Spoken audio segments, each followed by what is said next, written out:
650 কোটি টাকার 20টি demo train ভাঙার হিসেবে বিক্রির তোড়জোড়।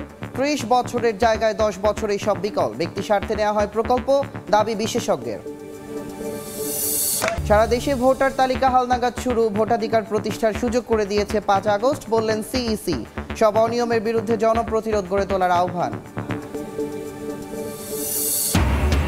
অটিস্টিক সেলকে ব্যবহার করে রাষ্ট্রীয় অর্থ আত্মসাৎ করেছেন পুতুল, বলছে দুদক। বিশ্ব স্বাস্থ্য সংস্থা থেকে সরাতে পররাষ্ট্রের পর এবার স্বাস্থ্য মন্ত্রণালয়ের চিঠি। এবং হত্যার অভিযোগে এসি তানজিল 2 কনস্টেবল কারাগারে। নতুন মামলায় রিমান্ডে সাবেক 4 মন্ত্রী এমপি। রোকেয়া বিশ্ববিদ্যালয় পরিদর্শন তদন্ত দলের।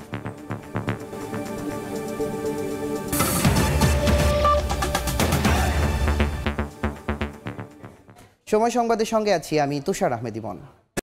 30 বছর সেবা দেওয়ার কথা থাকলেও 10 বছরের মাথায় 650 কোটি টাকা ডেমো ট্রেন ভাঙারি হিসেবে বিক্রির পরিকল্পনা চলছে।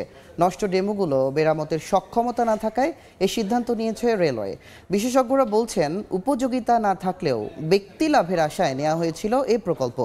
রেলে এরকম প্রকল্প আরও আছে জানিয়ে জড়িতদের শাস্তি দাবি তাদের। নাজমুস সালেহির প্রতিবেদন।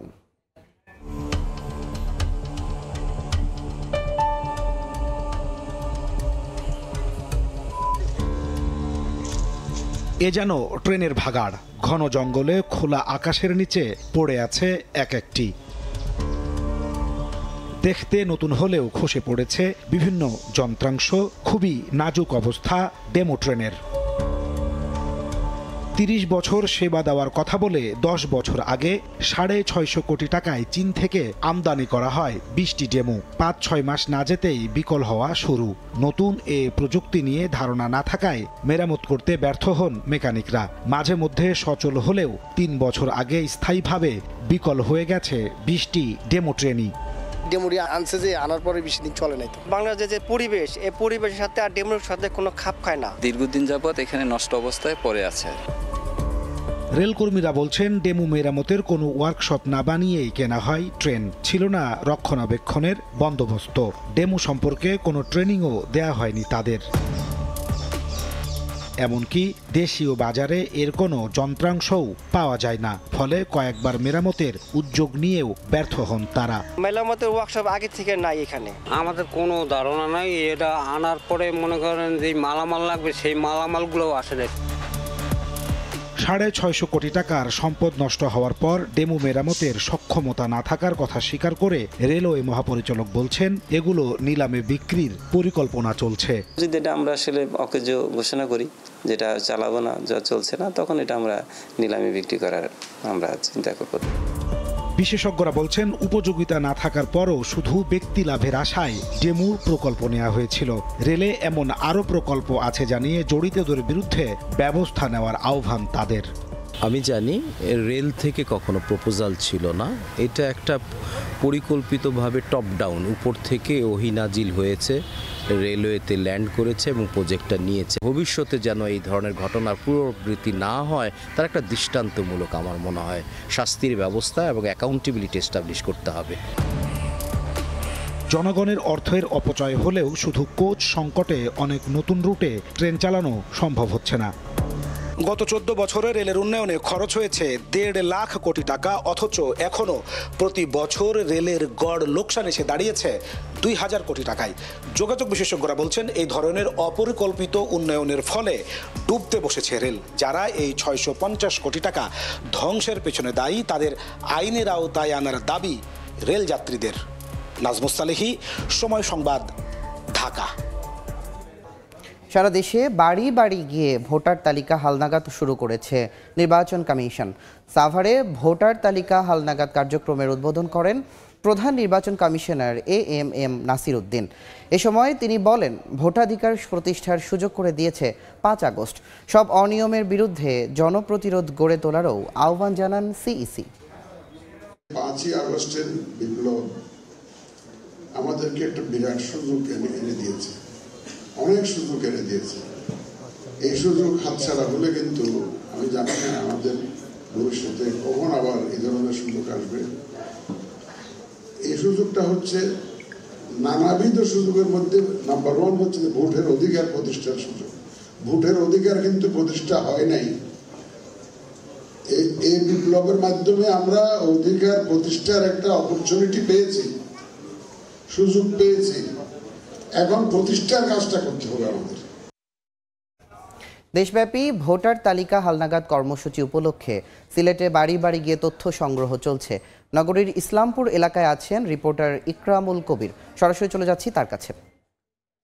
শক্তি হারিয়েছেন, যে চলৎ শক্তিশালী সেই চলার ক্ষমতা হারিয়েছেন, যে হাতে কাজ করতেন সেই হাত এখন সারা দেশব্যাপী আজকের থেকে যে ভোটার হালনাগাদ করার যে কার্যক্রম, সেই কার্যক্রমের ধারাবাহিকতায় সিলেট বিভাগের কার্যক্রমের উদ্বোধন করা হবে এখনই এই মুহূর্তে। আমি এই মুহূর্তে আছি সিলেট নগরীর ইসলামপুর এলাকায় হযরত শাহজালাল রহমতুল্লাহ উচ্চ বিদ্যালয়। এই মুহূর্তে অনুষ্ঠান চলছে। অনুষ্ঠানে বক্তব্য রাখছেন অনুষ্ঠানের প্রধান অতিথি সিলেটের বিভাগীয় কমিশনার জনাব খান মোহাম্মদ রেজাউল নবী।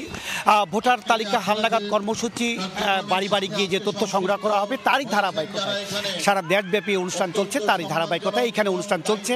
সদর উপজেলা থেকে এই সারা বিভাগের কার্যক্রম উদ্বোধন করবেন বিভাগীয় কমিশনার। এখানে আঞ্চলিক নির্বাচন কর্মকর্তা মোহাম্মদ নুরুল আলম সহ যেই অতিরিক্ত জেলা প্রশাসক, সদর উপজেলার নির্বাহী কর্মকর্তা সহ নির্বাচনী কর্মকর্তারা উপস্থিত রয়েছে। বলে রাখা প্রয়োজন যে সিলেট বিভাগে এখন পর্যন্ত প্রায় 80 লাখ ভোটার রয়েছে এবং নতুন ভোটার যাদের বয়স 1/1/2008 তার আগে জন্ম, অর্থাৎ 1 জানুয়ারি 2008-এর আগে যাদের জন্ম তারাই আজকে ভোটার তালিকাভুক্ত হতে পারবে এবং নতুনভাবে তারা তালিকাভুক্ত করা হবে। এবং প্রত্যেকটি জায়গায় বিভিন্ন জায়গায় আছে টেকনিক্যাল সাপোর্ট কমিটি আছে, টিম লিডার আছে, গ্রুপ লিডার আছে, data entry operator, data entry helper রয়েছে এবং তথ্য সংগ্রহে রয়েছে। সিলেট জেলায় রয়েছে 1276 জন এবং সুপারভাইজার রয়েছে 2086 জন এবং সিলেট জেলায় রয়েছে 28,24,078 জন ভোটার রয়েছে। সব কিছু মিলে আজ থেকে যে নতুন ভোটার এবং যে নতুন নির্বাচন কমিশনার এবং আঞ্চলিক নির্বাচনের সময় দায়িত্ব গ্রহণ করেছে, দায়িত্ব গ্রহণ করার পরপরই গত 7 তারিখ দায়িত্ব গ্রহণ করেছেন এবং দায়িত্ব গ্রহণ করার পরপরই সিলেট বিভাগের প্রত্যেকটি জেলায় যে 4টি জেলা সিলেট, হবিগঞ্জ, মৌলভীবাজার এবং সুনামগঞ্জ সহ পুরো বিভাগব্যাপী যে হালনাগাদ কার্যক্রম শুরু হয়েছে ভোটার তালিকা, তারই আজকের এই উদ্বোধনী অনুষ্ঠান। মোটামুটি এই ছিল ভোটার তালিকার হালনাগাদকরণের যেই কার্যক্রম শুরু হয়েছে আজ থেকে তার সবশেষ খবর। জুলাই বিপ্লবে আবু সাইদ সহ সব হত্যা মামলায় শুধু নামে নয় মানে আন্তর্জাতিক বিচার নিশ্চিত করতে চায় আন্তর্জাতিক অপরাধ ট্রাইব্যুনাল। আবু সাইদ হত্যার ঘটনাস্থল পরিদর্শন শেষে সাংবাদিকদের সঙ্গে আলাপকালে কথা বলেন সংস্থাটির প্রসিকিউটর ব্যারিস্টার SM মইনুল করিম। মামলার তদন্তের কাজে আন্তর্জাতিক অপরাধ ট্রাইব্যুনালের 12 সদস্যের প্রতিনিধি দল রংপুরে বেগম রোকেয়া বিশ্ববিদ্যালয় পরিদর্শন করে। প্রত্যক্ষদর্শী ছাড়াও ইলেকট্রনিক ডিভাইসের মূল ফুটেজ সংগ্রহ করা হয়। প্রতিনিধি দল জানায় দ্রুতই তদন্ত শেষ করে গ্রেফতারি পরোয়ানা জারি করা হবে। আবু সাইদ ছাড়াও রংপুরে জুলাই আন্দোলনে হতাহতের ঘটনার তথ্য উপাত্ত সংগ্রহ করবেন তারা।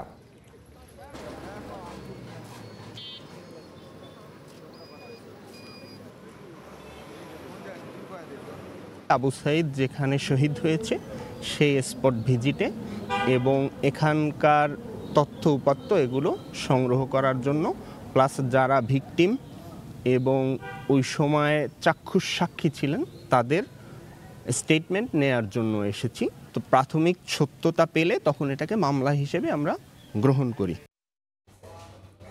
যাত্রাবাড়ী থানার জিসান হত্যা মামলায় সালমান এফ রহমান, আনিসুল হক, হাসানুল হকিনো, রাশেদ খান মেনন ও সাবেক আইজিপি চৌধুরী আবদুল্লাহ আল মামুনকে 5 দিনের রিমান্ড দিয়েছেন আদালত। এছাড়াও একই থানার মেহেদী স্বাস্থ্য মন্ত্রণালয়ের অটিস্টিক সেলকে ব্যবহার করে ভুয়া প্রকল্পের নামে রাষ্ট্রের বিপুল অর্থ আত্মসাৎ করেছেন শেখ হাসিনা কন্যা সাইমা অজেদ পুতুল। এমনটা দাবি করে দুদক বলছে তিনি বিশ্ব স্বাস্থ্য সংস্থার বাংলাদেশ প্রতিনিধিত্বের মাধ্যমে দেশের ভাবমূর্তি ক্ষুণ্ণ করছেন। সার্বিক বিষয় বিবেচনায় নিয়ে তাকে দক্ষিণ পূর্ব এশিয়ার আঞ্চলিক পরিচালক পদ বাতিল করতে স্বাস্থ্য মন্ত্রণালয়কে নির্দেশনা দিয়ে চিঠি দিতে যাচ্ছে দুদক। একই দাবি জানানো হয়েছে পররাষ্ট্র মন্ত্রণালয়কে। চিঠিতে বলা হয়েছে, মেয়ে সাইমা ওয়াজেদ পুতুলের যোগ্যতা না থাকা সত্ত্বেও অনৈতিকভাবে প্রধানমন্ত্রীর ক্ষমতা ব্যবহার করে শেখ হাসিনা তার WHOর দক্ষিণ পূর্ব এশিয়ার আঞ্চলিক পরিচালক নিয়োগে ভূমিকা রেখেছেন। কোনো কারণ ছাড়াই শেখ হাসিনার মেয়েকে বিভিন্ন রাষ্ট্রীয় সফর সঙ্গী করে অপচয় করা হয় সরকারের অর্থ।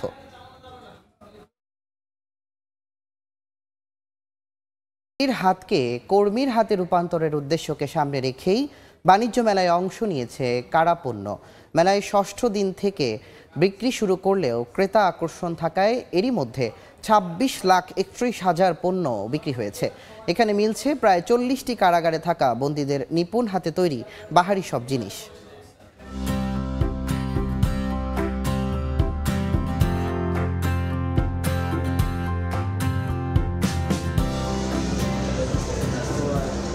ঢাকা আন্তর্জাতিক বাণিজ্য মেলার অন্য সব প্যাভিলিয়ন থেকে ব্যতিক্রম এই প্যাভিলিয়নটি। কারাগারের আদলে তৈরি করা এতে মিলছে দেশের প্রায় 40টি জেলের বন্দীদের হাতে তৈরি বাঁশ ও বেতের মোড়া, পাটের তৈরি ব্যাগ, নকশিকাঁথা, পাপোশ সহ গৃহসজ্জার বাহারি সব পণ্য।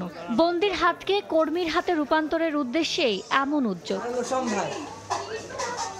সর্বনিম্ন 30 টাকা থেকে শুরু করে সর্বোচ্চ 6,000 টাকায় মিলছে এসব কারাপণ্য।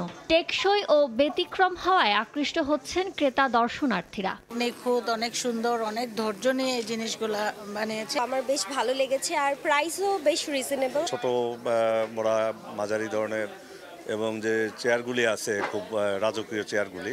দৈনন্দিন যে জিনিসপত্র আমাদের প্রয়োজন সেটা আমরা এখানে পাচ্ছি। কয়েদিরা এটা তৈরি করছে, তাদেরও একটা কর্মসংস্থান হচ্ছে এবং এটা আসলে মনে করি যে it's a really good initiative. এই জিনিসগুলো ক্রয় করে তাদেরকে এতটুকু আত্মবিশ্বাস বা কনফিডেন্স দেয়া যে হ্যাঁ তারাও পারবে। কারাপণ্য বিক্রির লভ্যাংশের 50 ভাগ দেওয়া হয় বন্দীদের। এই টাকা তারা নিজেদের জন্য খরচ করতে পারেন কিংবা দিতে পারেন পরিবারকে, আর বাকি অর্ধেক জমা দেওয়া হয় সরকারি কোষাগারে। প্রচুর চাহিদা, যত দর্শনার্থী আসে, যারাই আসে, মানে প্রায় লোকেই খোঁজে যে কারাপণ্যের স্টলটা কোথায়। বন্দির হাতকে কর্মীর হাতে রূপান্তর করা আমাদের মূল উদ্দেশ্য। মানে এটা তারা যেইভাবে ট্রেন্ড নিয়ে যাচ্ছে, বাইরে যাওয়াও জানি তারা একটা কাজ করতে পারে। এদিকে কারা বন্দীদের পণ্য মেলায় তুলে ধরতে পেরে খুশি কর্তৃপক্ষ। যে অপরাধী তারা ভিতরে যে কাজ করে এবং মানুষের সামনে যে পণ্যগুলোকে বা কুটির শিল্প যাই বলেন, এগুলো যে মানুষের কাছে আনতে পারছি আমরা, এই দেখে আমি খুব আনন্দিত। অধিকাংশ কারাগার থেকে আমরা এই পণ্যগুলো নিয়ে আসছি, একটাই কারণ, একটা বন্দীকে যেন আমরা পুনর্বাসিত করতে পারি। মেলায় গেল 13 দিনে 26,31,000 টাকার কারাপণ্য বিক্রি হয়েছে।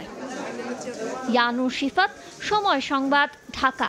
নানা দেন দরবারের পর সীমান্তে শূন্য রেখার কাছাকাছি টাওয়ার বসানোর সুযোগ পাচ্ছে মোবাইল অপারেটররা। সরাসরি বিটিআরসির অনুমতি নিয়ে শূন্য রেখা থেকে 8 কিলোমিটারের মধ্যে নেটওয়ার্ক স্থাপন করা যাবে। তবে পার্বত্য 3 জেলা আর কক্সবাজারে সীমান্তে আইন প্রয়োগকারী সংস্থার অনুমতি লাগবে।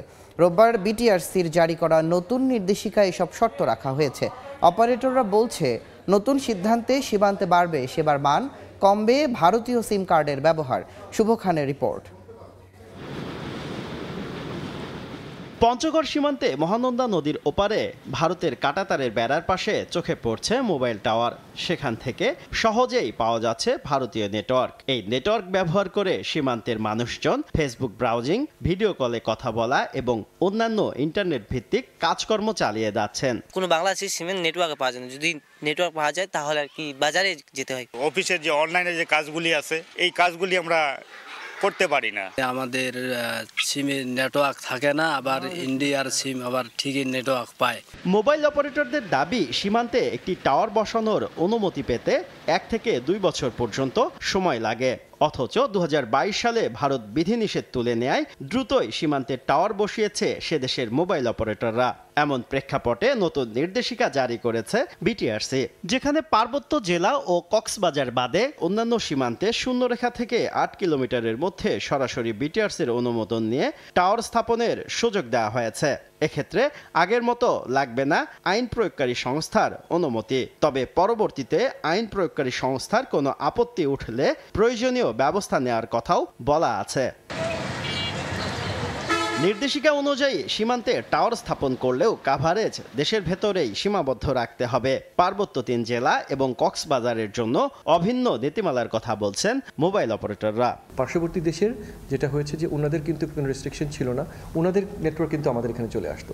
যদি ওনারা কন্ট্রোল না করে আমাদের কন্ট্রোল করে, এবং আমাদের কিন্তু দেখা যাচ্ছে ইনফ্যাক্ট আমরাই অনেক কিছু বর্ডারে কভারেজ দিতে পারছি না। দেশের মানুষের স্বার্থে এবং নিরাপত্তার স্বার্থেই আসলে আমাদের এই হিল ট্র্যাকসগুলোতেও আমাদের নেটওয়ার্ক সম্প্রসারণ করা উচিত।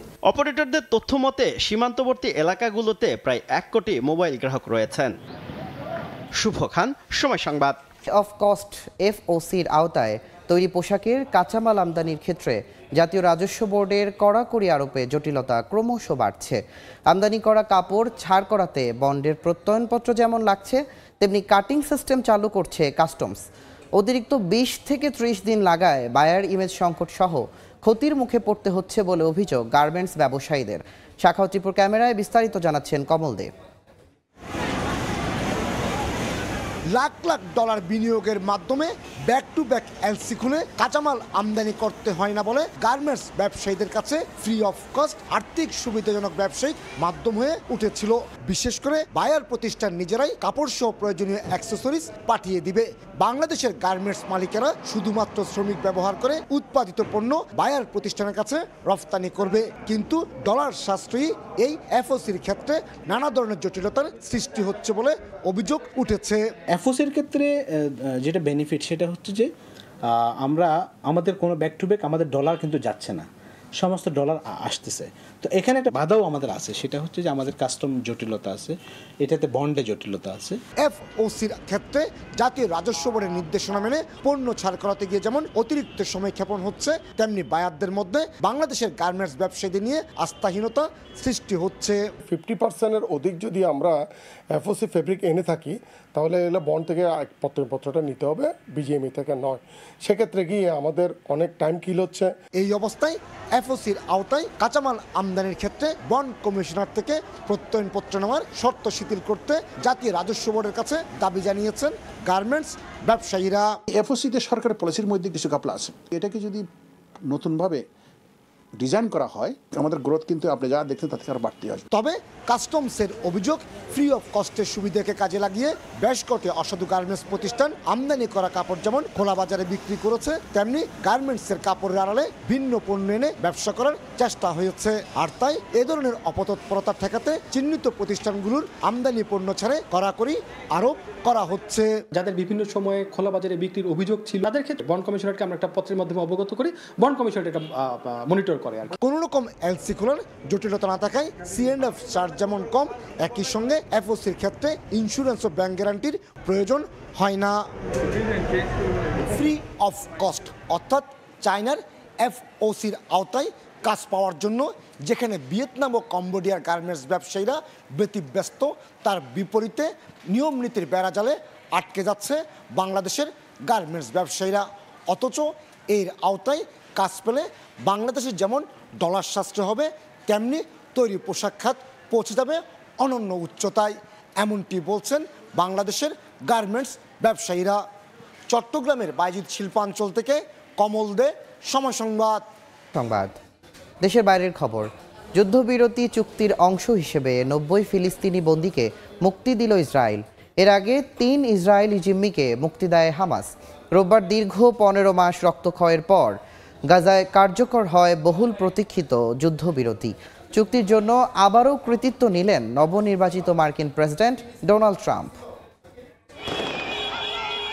যুদ্ধবিরতি চুক্তির অংশ হিসেবে রোববার রাতে ইসরায়েলের কারাগার থেকে মুক্তি দেয়া হয় 90 ফিলিস্তিনিকে। তাদেরকে বহনকারী বাস ফিলিস্তিনি ভূখণ্ডে প্রবেশ করলে ঘিরে ধরে শত শত মানুষ, আতশবাজি ফোটানো হয়। চুক্তির আওতায় একজন ইসরায়েলি জিম্মির মুক্তির বিনিময়ে 30 ফিলিস্তিনি বন্দীকে ছেড়ে দেবে নেতানিয়াহু প্রশাসন। মুক্তিপ্রাপ্ত বন্দীদের প্রাথমিক চিকিৎসার জন্য খান ইউনিস হাসপাতালে পাঠানো হবে বলে জানায় গাজার স্বাস্থ্য মন্ত্রণালয়। এদিন যুক্তরাষ্ট্রে আয়োজিত একটি সমাবেশে যুদ্ধবিরতি চুক্তিতে অবদান রাখার জন্য ডোনাল্ড ট্রাম্পকে ধন্যবাদ জানায় হামাসের হাতে জিম্মি থাকা ইসরায়েলিদের পরিবারের সদস্যরা। এই চুক্তির জন্য আবারও নিজেকে কৃতিত্ব দিয়েছেন নবনির্বাচিত মার্কিন প্রেসিডেন্ট ডোনাল্ড ট্রাম্প। বলেন, নভেম্বরে তার ঐতিহাসিক বিজয়ের ফল হচ্ছে এই চুক্তি।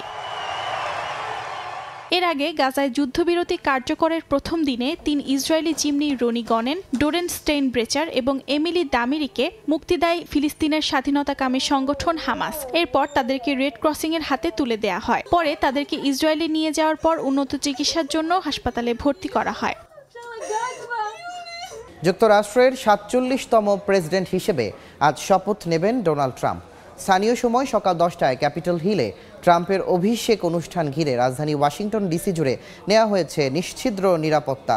জমকালো আয়োজনে কয়েকটি দেশের রাষ্ট্র ও সরকার প্রধানের যোগ দেওয়ার কথা রয়েছে। ওয়াশিংটন ডিসি থেকে হাসানুজ্জামান সাকির রিপোর্ট।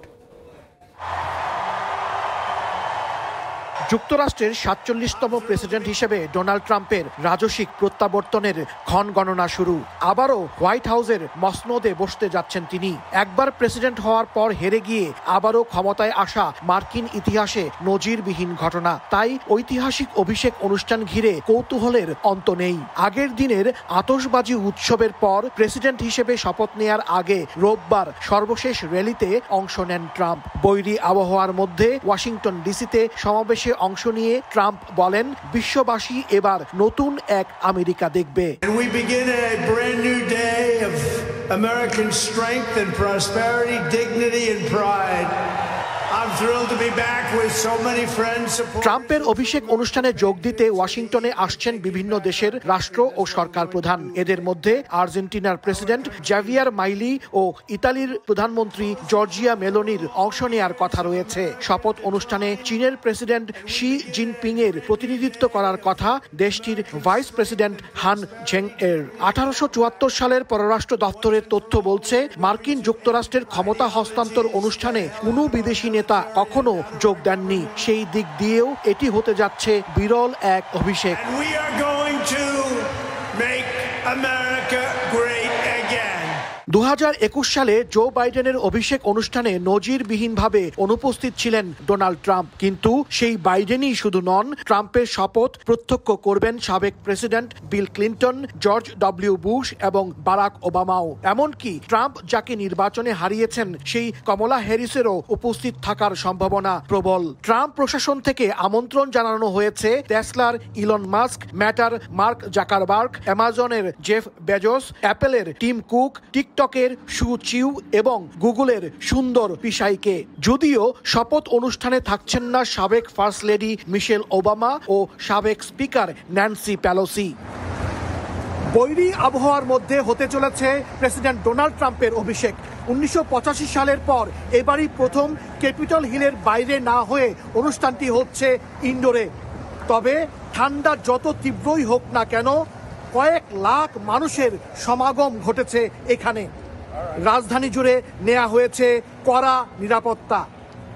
হাসানুজ্জামান সাকি, সময় সংবাদ, ক্যাপিটল হিল, ওয়াশিংটন ডিসি। সময় সংবাদ।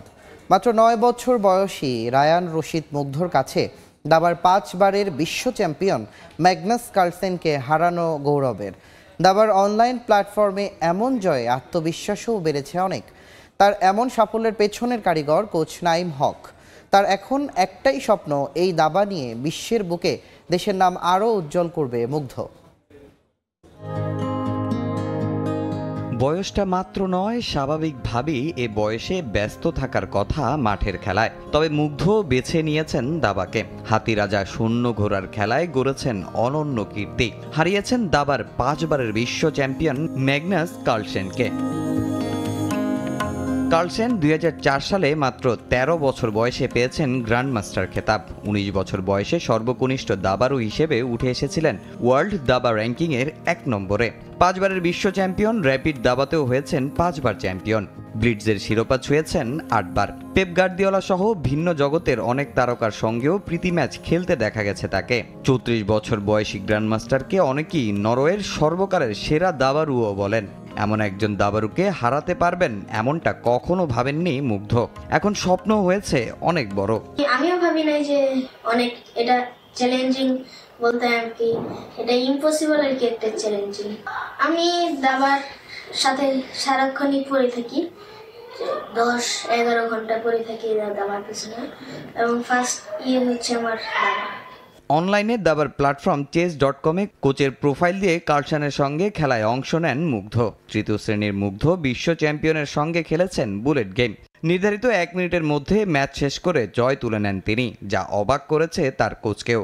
ম্যাগনাস কার্লসেনকে হারানো আসলে এবং হারানোর কথা চিন্তা করা একটা দুঃসাহসিক ব্যাপার আর কি। আপনারা জানেন যে তিনি এখন ওয়ার্ল্ড চ্যাম্পিয়নশিপ খেলছে না, কারণ তিনি মনে করছেন যে তাকে প্রতিদ্বন্দ্বিতা করার মতো কোনো খেলোয়াড় এখন নেই। মুগ্ধ হচ্ছে আপনার শুধু 5 বছর বয়স থেকে দাবা খেলা শুরু করেনি, তো 5 বছর বয়সে আন্তর্জাতিক রেটিং করে, সেটা এই রেটিংটা হচ্ছে আপনার মানে ওয়ার্ল্ডে যখন ও রেটিংটা করে সবচেয়ে কম বয়সী রেটিং করা একজন খেলোয়াড় ছিল। আর সেই সাথে হচ্ছে অনেক বছর কিন্তু সে তার যে বয়স, সেই বয়স ভিত্তিক ক্যাটাগরিতে কিন্তু সে ওয়ার্ল্ডের 1 নাম্বার খেলোয়াড় ছিল।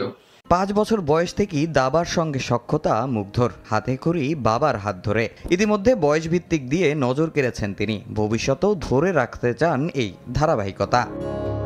তামিম হোসেন, সময় সংবাদ।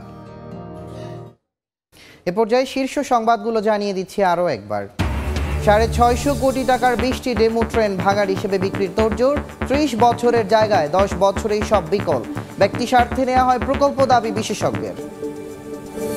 সারা দেশে ভোটার তালিকা হালনাগাদ শুরু। ভোটাধিকার প্রতিষ্ঠার সুযোগ করে দিয়েছে 5 আগস্ট, বললেন সিইসি। সব অনিয়মের বিরুদ্ধে জনপ্রতিরোধ গড়ে তোলার আহ্বান।